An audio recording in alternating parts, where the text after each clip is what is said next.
All right, friends, we're going to have a lot of fun with this. There are plenty of clips for us to look at, and it's another chapter of the MAGA Civil War.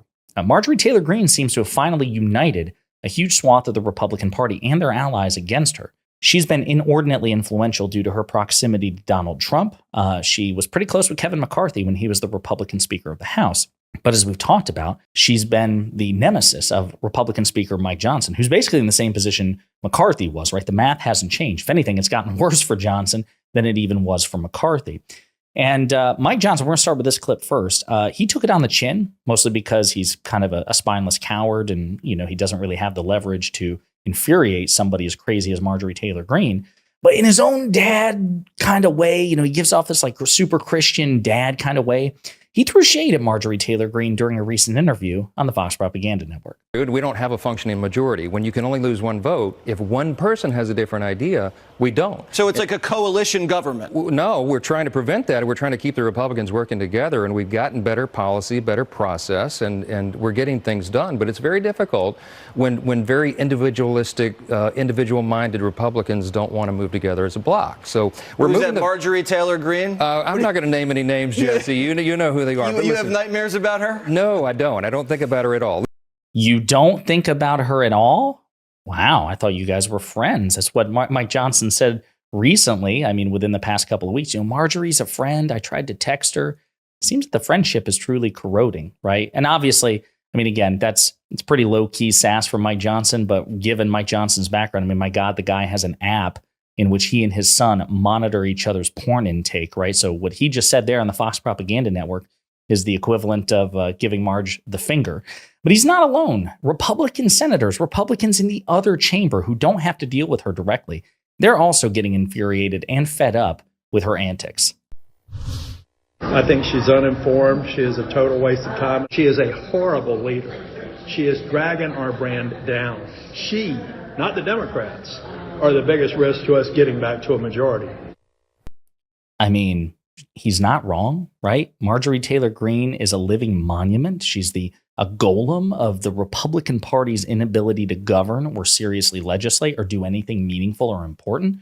She's not alone. It's not just her, right? She is almost as much as Trump himself, kind of the embodiment, the living example of what's wrong with the GOP.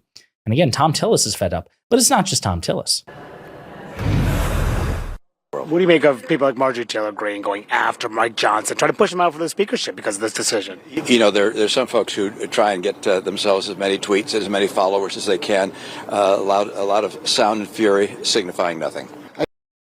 Was he talking about Marjorie Taylor Greene there, or the true cult leader of his party, Donald Trump? Because that kind of applies to both. I say turn your angst toward the real adversary, your real political opponents, and it's certainly not Mike Johnson. My gosh, if he's not good enough, no one's going to be good enough. They need therapy, the therapy of being angry in some cases. But I certainly don't think that they'll prevail in pushing him out. And if they do, he will have lost his job over a very noble decision that he made. And I think for a guy like Mike Johnson, whose convictions are deeper than political party, he'll be fine with that.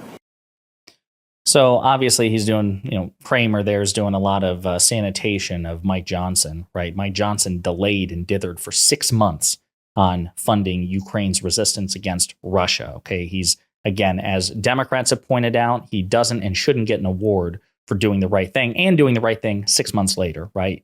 But that just goes to show you how weak and spineless Mike Johnson is in many respects.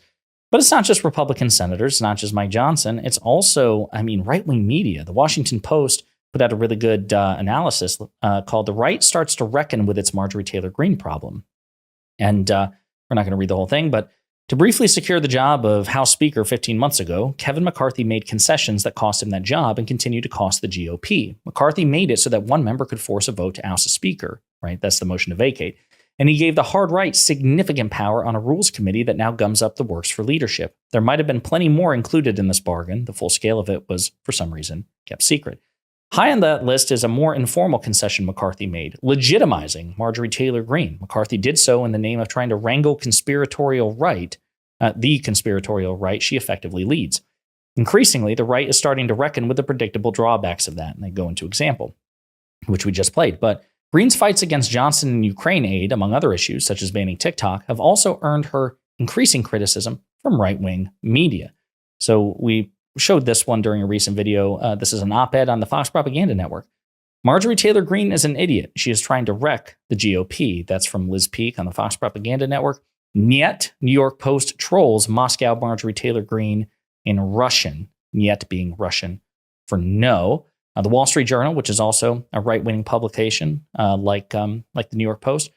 Representative Mayhem Taylor Greene, the Georgia Republican, files to oust Speaker Johnson, saying he's in the arms of Democrats.